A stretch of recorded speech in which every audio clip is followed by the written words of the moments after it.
이른 새벽 낡은 군화를 조여맨 한 할머니가 있었습니다. 그녀는 오늘 오래된 군복 상자를 다시 열었습니다. 왜일까요? 할머니, 제발 여기서 저 좀 꺼내주세요. 손녀가 훈련소에서 남긴 마지막 한마디.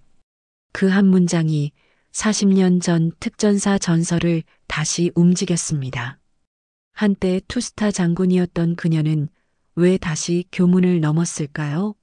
그 손에 들린 군번줄과 구겨진 편지 한 장은 어떻게 학교 전체를 뒤흔들었을까요? 이 이야기는 단순한 복수극이 아닙니다. 침묵의 세월을 깬 한 노인의 가장 조용한 전쟁 기록입니다. 지금 이야기 속으로 함께 걸어가 주세요. 구독과 좋아요는 이 정의의 이야기를 더 멀리 데려갑니다. 복 받으실 거예요. 그리고 지금 어디서 보고 계신가요? 나이, 날씨, 마음의 상태 댓글로 들려주세요. 당신의 한마디가 또 다른 이야기의 시작이 됩니다. 경북 영천의 한적한 들길. 햇살이 낮게 깔린 아침, 낡은 군화를 꿰어시는 할머니가 묵직한 모종삽을 든 채 텃밭 고랑을 따라 걷는다. 한말순 75세. 가끔 무릎이 욱신거리지만 몸의 기억은 아직 분대장의 명령처럼 정확하다. 고추 지지대를 단단히 박으며 그녀는 고요한 새소리를 들었다. 그 평화 속엔 어쩐지 오래된 군호와 구령이 희미하게 겹쳐지는 듯했다. 방 안에서는 세윤의 알람이 울렸다. 할머니는 발걸음을 멈추고 천천히 고개를 돌렸다. 문틈 사이로 비친 손녀의 그림자가 침대 옆에 앉았다 일어서는 게 보였다. 그 아이는 아직도 거울을 오래 들여다본다. 이마에 난 작은 뾰루지조차 티내지 않으려 마치 전투 준비처럼 아침을 시작한다. 주방으로 들어온 세우는 할머니, 오늘 학교에서 발표 있어요. 라고 조용히 말했다. 말수는 말없이 미역국을 덜어주고 책상 위에 놓인 손녀의 파일처를 훑어보았다. 표지에는 사회적 배제와 청소년이라는 제목이 적혀 있었다. 아이는 손가락으로 머리끈을 돌리며 밥을 삼켰다. 말은 없었지만 젓가락을 쥔 손끝은 하얗게 굳어 있었다. 할머니는 그것을 보았다. 하지만 아무 말도 하지 않았다. 군 시절 부하들의 손끝이 먼저 말을 할 때가 많았다. 복부 통증을 말로 꺼내지 않아도 자는 척하는 병사의 턱선 떨림을 보면 다 알 수 있었다. 식사를 마친 세윤은 가방을 메고 현관에 섰다. 운동화 끈을 매는 손이 어딘가 서두르듯 떨렸다. 말수는 식탁에 앉은 채 입을 열지 않고 그 뒷모습을 지켜보았다. 오늘 늦으면 전화해. 짧은 한마디가 문턱 너머로 던져졌다. 세윤은 고개를 끄덕였지만 목소리는 내지 않았다. 문이 닫혔다. 밖엔 다시 새가 울었고 할머니는 커튼 사이로 학교 쪽을 바라보았다. 아침 햇살은 투명했고 그녀의 오래된 군 가방은 아직 벽장 깊숙이 묻혀 있었다. 아직은 꺼내지 않아도 될 줄 알았다. 그녀는 천천히 의자에 앉아 차를 한 잔 따라 놓고도 마시지 않았다. 손녀가 건넨 말 한마디, 표정 하나 없이 스쳐간 표지 제목 하나. 그게 어째서 마음을 무겁게 누르는지 아직은 설명할 수 없었다. 그녀는 알아채지 못했다. 그날이 그 아이의 침묵이 고요한 일상에 들이운 첫 번째 균열이었다는 것을. 그날 오후 시계는 오후 4시를 막 넘기고 있었다. 한말수는 텃밭에서 가지순을 따며 해가 넘어가는 각도를 보았다. 세윤이 평소보다 늦었다. 그러나 걱정이란 단어를 꺼내기엔 아직 햇빛이 있었다. 늦는 날도 가끔 있었으니까. 그녀는 토마토 줄기를 매단 뒤 손에 흙을 털며 현관으로 들어왔다. 전화를 받기 전 그녀는 이미 눈치를 챘을지도 모른다. 현관문을 열자마자 울리던 휴대폰의 진동은 어느 날보다 더 낮고 무겁게 울렸다. 모르는 번호. 잠시 망설였지만 그녀는 곧 통화 버튼을 눌렀다. 수화기 너머로 흐릿한 여성의 목소리가 흘렀다. 할머니 되시죠? 이세윤 학생 보호자 맞으시죠? 말수는 짧게 대답했다. 맞습니다. 무슨 일입니까? 학생이 수업 도중 갑자기 쓰러졌습니다. 말이 끝나기도 전 그녀는 재킷을 붙잡았다. 병원으로 이송했고 의식은 있으니 너무 놀라시지는 마세요. 그 문장은 이상할 만큼 차분했고 오히려 그게 더 이상했다. 통화를 마치고 재킷을 걸치는데 손끝이 잠시 멈췄다. 그녀는 옷장 위 칸에 손을 뻗었다. 그곳엔 먼지 쌓인 작은 철제 통조림통이 하나 있었고 그 안에는 그녀가 군에서 쓰던 개인 응급붕대가 고이 접혀 있었다. 말수는 그것을 꺼내지 않았다. 다만 그때의 기분을 다시 꺼낸 것뿐이었다. 병원으로 향하는 버스 안 그녀는 말이 없었다. 가방 속에서 손녀가 아침에 남기고 간 프린트물을 꺼내 들었다. 사회적 배제와 청소년. 문서 한 귀퉁이가 이상하게도 찢겨 있었다. 무언가 잡아당긴 흔적처럼. 병원 복도에 들어선 순간 그녀는 한 장의 진료 소견서를 받았다. 복부 타박 소견 있음, 긴장성 실신 의심. 의사의 설명은 교과서 같았지만 말수는 그 단어 뒤에 숨은 진짜 의미를 읽었다. 누군가 손으로 밀거나 때리거나 했을 수 있습니다. 세윤은 병실에서 자고 있었다. 팔목엔 붕대가 감겨 있었고 입꼬리에는 자국이 10개 남아 있었다. 말수는 곁에 조용히 앉았다. 잠든 손녀의 가슴이 천천히 오르내리고 있었지만 숨소리는 마치 억눌린 듯 얕고 조용했다. 간호사가 다가와 말했다. 학교에선 스트레스로 인한 단순 실신이라 주장하더라고요. 말수는 고개를 끄덕이지 않았다. 그저 세윤의 손등 위에 자신의 손을 얹었을 뿐이다. 그 손이 작고 차가웠다. 다음 날 아침 말수는 일찍 병실을 나섰다. 양손에는 병원에서 받은 문서와 세윤의 가방이 들려 있었다. 그녀는 귀가 후 말없이 탁자 위에 가방을 풀었다. 그 속에는 한 장의 쪽지가 있었다. 할머니 미안해요. 그냥 조금만 참으면 끝날 줄 알았어요. 그녀는 쪽지를 접어 손바닥에 쥐고 천천히 창문을 열었다. 창밖 바람이 붓처럼 커튼을 스쳤다. 그리고 그녀는 조용히 벽장 쪽으로 걸어갔다. 군화가 있는 곳이었다. 세윤은 병실 창밖을 바라보고 있었다. 눈은 떠 있었지만 시선은 어디에도 닿지 않았다. 말수는 조용히 창문 옆에 앉아 손녀의 얼굴을 가만히 살폈다. 눈 아래 짙은 그늘, 말라있는 입술, 그리고 팔목을 덮은 붕대. 아이를 길러본 사람은 안다. 몸이 아파서 잠드는 것과 무언가를 잊기 위해 눈을 감는 건 다르다는 것을. 그날 오후 학교 측이 병원으로 사람을 보냈다. 담임교사, 생활지도부 교사, 그리고 교감. 하얀 서류 봉투와 차분한 얼굴들. 학생이 좀 예민한 편이라 요즘 아이들 사이의 다툼은 흔합니다. 교감의 말은 조심스러웠지만 그 속엔 분명한 의도가 있었다. 말수는 말이 없었다. 그저 고개를 천천히 기울였을 뿐이었다. 담임이 말했다. 저희가 최대한 조치하겠습니다. 다른 반으로 바꾸는 것도 고려 중입니다. 마치 책임이 아니라 배려처럼 들렸다. 생활지도 교사는 봉투를 내밀며 덧붙였다. 치료비와 위로금 명목입니다. 세윤 학생이 원한다면 상담도 주선하겠습니다.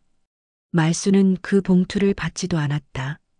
눈길만 천천히 창밖으로 돌렸다. 그 순간 병실 안엔 이상하리만치 긴 침묵이 흘렀다. 괜찮습니다. 알아서 하겠습니다. 그녀의 한마디는 짧았지만 오래 울렸다. 학교 측은 자리를 정리하며 조용히 물러났다. 말수는 한 번도 그들의 눈을 똑바로 마주보지 않았다. 하지만 그들 모두 방을 나설 때 뒷덜미가 묘하게 무거워지는 것을 느꼈다. 밤이 되었다. 세윤은 아무 말 없이 물만 한 잔 삼켰다. 그리고 불 꺼진 병실에서 불쑥 말했다. 할머니, 제가 그렇게 약해 보여요? 말수는 대답하지 않았다. 세윤이 이어 말했다. 그냥 가만히 있으면 괜찮아질 줄 알았어요. 다들 그랬거든요. 모두 너랑 어울릴 방법을 몰라서 그런 거야. 내가 조금만 이해하면 돼. 그렇게요. 창밖에 이 병실 커튼 사이로 비쳤다. 세윤의 볼 옆을 타고 눈물이 흘렀다. 그 아이는 묻고 있었다. 자신이 견디는 것이 옳은 일인지 왜 아무도 그만해도 된다고 말해주지 않았는지를. 말수는 조용히 자리에서 일어났다. 그리고 손녀의 머리맡에 앉아 작은 담요를 덮어주었다. 그 손은 떨리지 않았고 눈빛은 흔들리지 않았다. 그날 밤 그녀는 병원 근처 작은 숙소에서 노트를 펼쳤다. 한 장 한 장. 그동안 세윤이 남긴 학교 서류들, 문자 캡처, 찢겨진 프린트, 무심코 지나쳤던 흔적들을 정리하기 시작했다. 그리고 마지막 장엔 오래된 수첩 하나를 꺼냈다. 그 안엔 특전사 시절 동기 명단이 있었다. 이름 옆에 작은 원을 그리며 그녀는 중얼였다. 나 혼자는 아니다. 새벽 3시 세윤의 병실 창문을 가르던 불빛이 꺼지고 병원 전체가 어스름에 잠겼다. 할머니 말수는 불 꺼진 복도를 조용히 걸어 나왔다. 군인들은 종종 이 시간의 정막을 진실이 드러나는 시간이라 불렀다. 그녀도 그랬다. 가장 많은 결정을 가장 말없이 내리던 시간. 숙소에 도착하자마자 말수는 벽장 앞에 섰다. 조용히 문을 열었다. 오래전 특전사 전역 후 그 문은 단 한 번도 열리지 않았다. 그 속엔 군복 한 벌과 반쯤 녹슨 군번줄 그리고 아직 닳지 않은 낡은 전술 수첩이 있었다. 그녀는 조심스럽게 군복 상의를 꺼내 무릎 위에 올려놓았다. 어깨 견장에 박힌 중령 계급장은 빛이 발해 있었지만 그 무게만큼은 그대로였다. 그녀는 오래도록 그 옷을 바라보았다. 군 시절 동기였던 정 여사와 이 여사의 이름이 머릿속을 맴돌았다. 한 사람은 공수부대 첫 여성 조교로 또 다른 이는 비무장지대에서 부상자를 끝까지 들쳐 업고 철수했던 사람이었다. 나 혼자는 아니었다. 그녀는 책상 서랍에서 오래된 수첩을 꺼내 열었다. 그 안엔 아직 연락처가 남아 있었다. 그리고 그녀는 한 장의 메모를 꺼냈다. 이세윤 병원 진단서 상담 기록, 요청 교내 관계자 목록 학폭위 신청 절차 필기체, 글씨가 조용히 페이지 위를 메웠다. 전술처럼 작전을 짜듯 그녀는 움직였다. 소리 없이 빠르게. 수첩 속 번호 몇 개를 휴대폰에 저장하고 교육청 인권센터 신고 포털을 띄운 다음 관련 지침을 스크랩했다. 그 모든 과정이 끝난 후 그녀는 다시 벽장 앞으로 돌아왔다. 군복을 조심스럽게 접어 침대에 올려두고 군화 옆에 놓인 작전 시절 쓰던 손목 시계를 꺼내 들었다. 그 시계는 멈춰 있었다. 하지만 그녀는 건전지를 새로 끼우지 않았다. 그냥 그대로 손목에 찼다. 그녀는 마지막으로 가방을 꺼냈다. 지퍼를 열고 한때 대원들에게 나눠주던 초급 응급처치 키트를 꺼내 확인했다. 붕대는 아직 쓸만했다. 무언가를 싸매기 위해서라기보다 무언가를 대비하는 사람만이 가지는 동작이었다. 동이 터오기 전 그녀는 세윤의 병실로 돌아왔다. 그 아이는 여전히 자고 있었지만 작은 손은 담요를 꼭 쥐고 있었다. 마치 자신을 붙잡는 듯 혹은 무언가를 막는 듯. 말수는 조용히 옆에 앉았다. 이제 준비는 끝났다. 그녀는 말하지 않았다. 그저 가방 손잡이를 한번 쥐고 놓는 것으로 전투의 시작을 알렸다. 이른 아침 교문 앞에 서 있는 사람은 한 말씀뿐이었다. 회색 하늘과 교문 너머로 삐걱이며 켜지는 교실 불빛들. 도시의 고등학교는 이른 시간에도 분주했지만 그녀의 발걸음은 요동치지 않았다. 검은 재킷 아래 군화끈은 단단히 묶여 있었고 등줄기엔 여전히 진지의 냉기가 배어 있었다. 학생 몇이 그녀를 지나쳤다. 시선은 닿았지만 말은 닿지 않았다. 그 시선들은 불편함과 무관심 그리고 어렴풋한 경계로 뒤섞여 있었다. 그러나 그녀는 반응하지 않았다. 그저 정문 앞에 서 있었다. 오랫동안 누구도 정면으로 마주보지 않던 방식으로. 정문이 열리고 경비원이 다가왔다. 그녀는 말없이 손에 쥔 문서를 꺼냈다. 이름 없는 손글씨로 적힌 짧은 문장들이 담긴 종이 한 장. 학생이 직접 남긴 것이었다. 복도 끝 생활지도부 교사실. 조명이 어색하게 깜빡였다. 말수는 교탁 옆에 서 있었다. 그녀의 앞에는 가방 하나, 그 안에서 꺼내진 서류들이 차례로 책상 위에 놓였다. 진단서, 상담 기록 요청서, 녹취 정리 문서, 규정 위반 목록. 하나하나 접힌 종이가 펴질 때마다 교사의 얼굴에서 온기가 빠져나갔다. 책상 아래로 흐르던 교사의 다리 떨린 말은 없었지만 공기 중에서 분명히 무언가 큰일이 시작되었다는 기운이 퍼졌다. 그녀는 자리에 앉지도 따지지도 않았다. 시간을 길게 쓰는 대신 증거를 짧게 쌓았다. 말보다는 서류, 감정보다는 구조. 그녀는 감정을 표출하지 않고 사건을 구성하고 있었다. 그 순간 복도에서 또 다른 발소리가 들렸다. 구두가 아니라 군화를 연상케 하는 낮고 묵직한 리듬. 생활지도실 문이 조용히 열렸다. 회색 점퍼를 입은 중년 남성이 들어왔다. 그의 눈이 먼저 말순을 알아보았다. 예전 특전사 시절 그녀의 직속 부하였던 오지훈 중령. 지금은 교육청 소속 학교폭력 대응 전담관이었다. 말순은 시선을 떼지 않고 가방의 지퍼를 닫았다. 그 순간 방 안의 공기가 뒤바뀌었다. 훈련소에서 전투 명령이 떨어지기 직전의 침묵과 같았다. 누군가는 말하고 누군가는 기록하며 누군가는 그냥 조용히 압박하는 시간. 이제 그녀가 먼저 나서지 않아도 모든 것이 움직이기 시작했다. 말수는 조용히 서류철을 다시 닫았다. 테이블 위에는 더 이상 펼쳐질 종이가 없었다. 이제는 단 한 가지 마지막 단서만이 남아 있었다. 검은 USB 하나. 세윤이 학교에 들어가기 전 몰래 주머니 속에 숨겨두었다가 어느 날 집 책상 서랍 깊은 곳에 남겨둔 그것이었다. 오지우는 조용히 USB를 노트북에 꽂았다. 화면이 켜지자 학교 복도에 무음 영상이 떴다. 그러나 음성은 있었다. 스피커를 타고 번진 목소리는 익숙했다. 야, 너 진짜 눈치 없냐? 쟤는 진짜 사람을 열받게 하네. 어차피 쟤는 고아잖아. 말순 할망구 아니면 누가 데리고 살아? 음성의 끝엔 옷깃을 잡아당기는 소리, 그리고 화장실 문이 닫히는 날카로운 금속음. 누군가 웃었다. 가늘고 날카롭게 그리고 어른스럽게 조롱하듯이. 생활지도부 교사는 고개를 들지 못했다. 책상 위 종이컵 속 물은 손끝의 떨림 때문에 찰랑거렸다.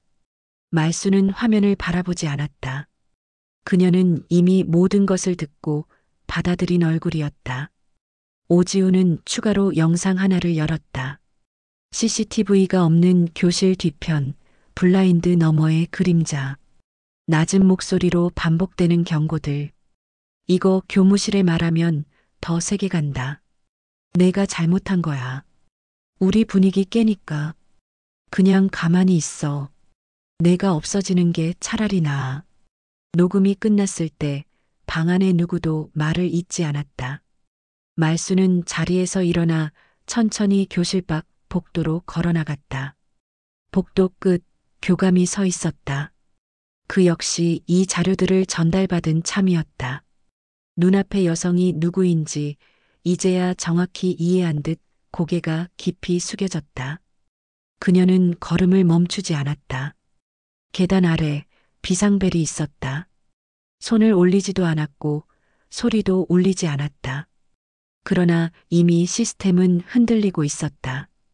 복도 너머 몇몇 교사들의 문이 조심스레 닫히고 학생들이 조용히 웅성거리기 시작했다. 말순이 교문을 나설 때 하늘에 흐린 구름이 천천히 걷혔다. 햇살이 복도 창문을 타고 교실 바닥까지 비추기 시작했다. 그녀는 그 어떤 승리도 말하지 않았다. 그러나 누군가는 그녀의 발걸음을 따라 걸었다. 그리고 누군가는 그날 처음으로 두려움이라는 감정을 느끼기 시작했다. 학교 정문 앞에는 검은 승용차 몇 대가 나란히 서 있었다. 교육청 조사팀, 심리상담관, 그리고 학폭위 소속 변호사들. 학교는 더 이상 그날을 일상이라 부르지 못했다. 출근하는 교사들의 표정은 무거웠고 학생들은 속삭이는 목소리로 누가 무엇을 어떻게 말했다는 소문을 흘렸다. 1교시가 시작되기 직전 교내 방송이 짧게 울렸다.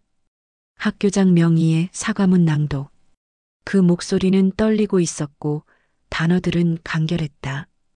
그러나 아이들은 그 의미를 이해했다. 무언가 달라졌다. 학폭위는 비공개로 진행되었지만 결과는 명확했다. 가의 학생 전원은 전학 및 봉사처분 담임교사와 생활지도부장은 징계위원회에 회부 교감은 잦은 사직서를 제출했다. 세윤은 여전히 병원 침상에 누워 있었지만 그녀의 이름은 이제 피해자가 아닌 고발자로 기록되었다. 말수는 병실 창가에서 그 사실을 조용히 받아들였다. 오지우는 학교 보고서를 작성하며 말했다. 이 기록은 지역 첫 사례입니다. 아이 스스로 남긴 음성 기록이 학폭이 정식 채택된 건 처음입니다. 말수는 대답하지 않았다. 그녀의 표정은 변하지 않았고 손엔 여전히 군번줄이 말없이 쥐어져 있었다. 며칠 뒤 세윤이 학교에 복귀하던 날, 복도를 걷는 아이들의 시선은 다르지 않았다. 하지만 이번엔 고개를 돌리거나 속삭이는 이들은 없었다. 어딘가 불편한 침묵, 그러나 동시에 묵묵한 인정이 있었다. 세윤은 정문에서 운동장까지 혼자 걸었다. 걸음은 느렸지만 한 번도 멈추지 않았다. 그 길의 끝에서 말순이 기다리고 있었다. 그녀는 아무 말 없이 손녀의 머리를 짧게 쓰다듬었다. 군대에서 상급자가 하급자의 복귀를 환영하듯이 말보다는 손짓 하나가 더 많은 것을 말하는 순간이었다. 그날 저녁 말수는 낡은 철제 상자를 다시 벽장에 넣었다. 군복은 다시 접혔고 군화는 털이 닦인 채 정리되었다. 하지만 이번엔 상자 안에 무언가가 더해졌다. 세윤이 남긴 쪽지, 그리고 그녀가 적은 한 문장. 참는 것이 용기가 아니라는 걸 알았어요. 말수는 천천히 불을 끄고 방을 나왔다. 그 문장 하나가 수십 년 전 그녀가 싸웠던 모든 전투보다 더 묵직하게 가슴에 남았다. 학교 강당. 입시 설명회가 끝난 뒤 의회의 행사가 열렸다. 청소년 인권주간 기념 스피치 대회. 예정에 없던 연설자가 추가되었다. 이름이 불리자 조명이 하나 켜졌다. 무대 위로 천천히 올라선 소녀. 이세윤. 손에 원고를 쥐고 있었지만 그녀는 펼치지 않았다. 천천히 숨을 고르고 관중석을 바라봤다. 어떤 눈빛은 관심, 어떤 표정은 불편함. 하지만 세윤은 시선을 피하지 않았다. 제 이름은 이세윤입니다. 그 한 문장이 울려 퍼지자 강당은 조용해졌다. 그녀의 목소리는 떨림 없이 단정했다. 어떤 이야기도 직접 묘사하지 않았다. 다만 침묵이 어떤 일을 만들었는지에 대해서만 이야기했다. 제가 오늘 이 자리에서 말할 수 있는 건 누군가 저를 대신해서 소리 내어준 사람이 있었기 때문입니다. 그녀는 원고 대신 작은 종이 한 장을 꺼내 보였다. 할머니가 건넸던 오래된 메모. 거기엔 단 하나의 문장이 적혀 있었다. 포기하지 않는 건 전투다. 사람들은 박수를 치지 않았다. 그 대신 어떤 눈은 젖었고 어떤 어깨는 작게 떨렸다. 그날 밤 말수는 여느 때처럼 묵은지국을 끓였다.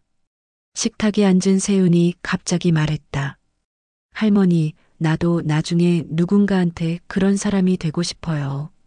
그녀는 말없이 국을 떠주었다. 식사가 끝난 후 세윤은 조심스럽게 무언가를 내밀었다. 자신이 직접 접은 편지지. 그 안에는 짧은 글이 적혀 있었다. 내가 누군가의 군복이 될 수 있도록 나를 키워줘서 고맙습니다. 말수는 천천히 편지를 접었다. 창밖에는 봄비가 조용히 내리고 있었다. 그녀는 다시 군복을 꺼내지 않았다. 그럴 필요가 없었다. 이제 그 옷은 단지 천이 아니라 누군가의 마음으로 옮겨졌기 때문이었다. 다음 날 세윤은 책가방에 작은 녹음기를 넣었다. 이제 누가 울리면 내가 먼저 손을 잡아줄 거예요. 말수는 그 말을 듣고 처음으로 웃었다. 긴 이야기 끝까지 함께 해주셔서 감사합니다. 이 이야기가 당신 마음에 작은 울림이 되었다면 구독과 좋아요, 그리고 댓글로 마음을 나눠주세요. 어떤 장면이 가장 인상 깊으셨나요? 당신은 누군가의 군복이 되어준 적 있으신가요? 여러분의 이야기를 기다립니다.